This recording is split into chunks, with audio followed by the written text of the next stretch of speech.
Time now for the men's 400 meters.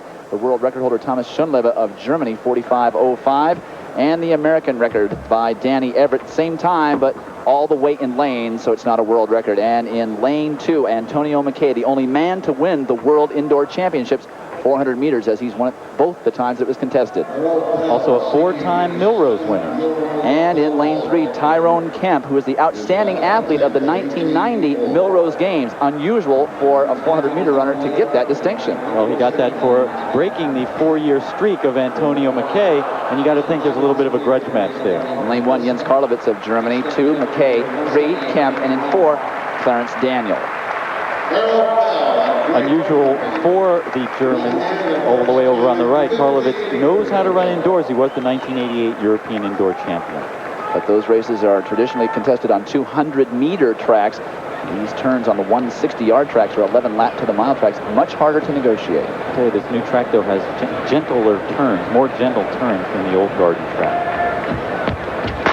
Antonio McKay, like Diane Dixon, likes to take the lead in most races, but sometimes he will hang back, whereas Diane Dixon never hangs back. And Antonio McKay in 2 breaks to the front. He's trying to hang on, but Clarence Daniel out in 4, going to try and drop in on him, and he does so. It's Clarence Daniel leading from Antonio McKay.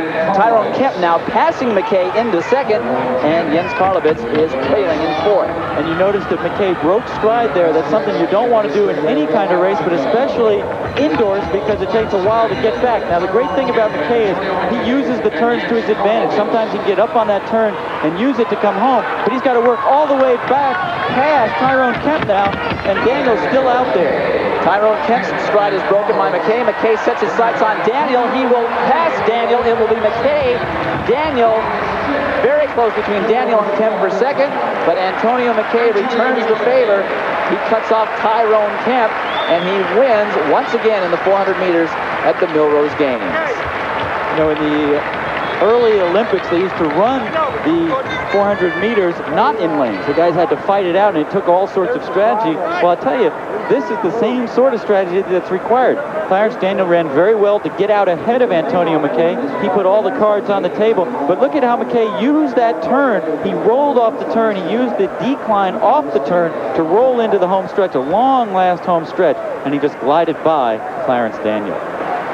Right, there's no such thing as an easy 400 meters race, although Antonio McKay showed such good control. He got behind, he had to work all the way back by Tyrone Kemp, and when he got to the home stretch, it was just so easy, so bouncy, so relaxed, all the way to the finish line. He lost it last year, but he's back in the winner's circle, and he's with our Nicole Watson. Nicole? Antonio, I understand you had a little water on the knee, but it did not hinder your performance here. Well, I tried to get out and control the race and slow it down, but kind of pushed the pace, so I sort of sat behind him. It was a tough race. So strong and so consistent, though.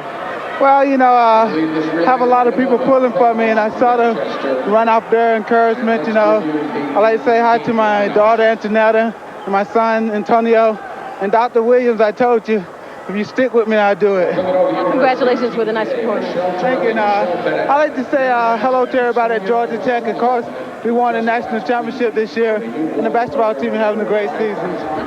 The official results in the men's 400 meters, unusually slow times. Antonio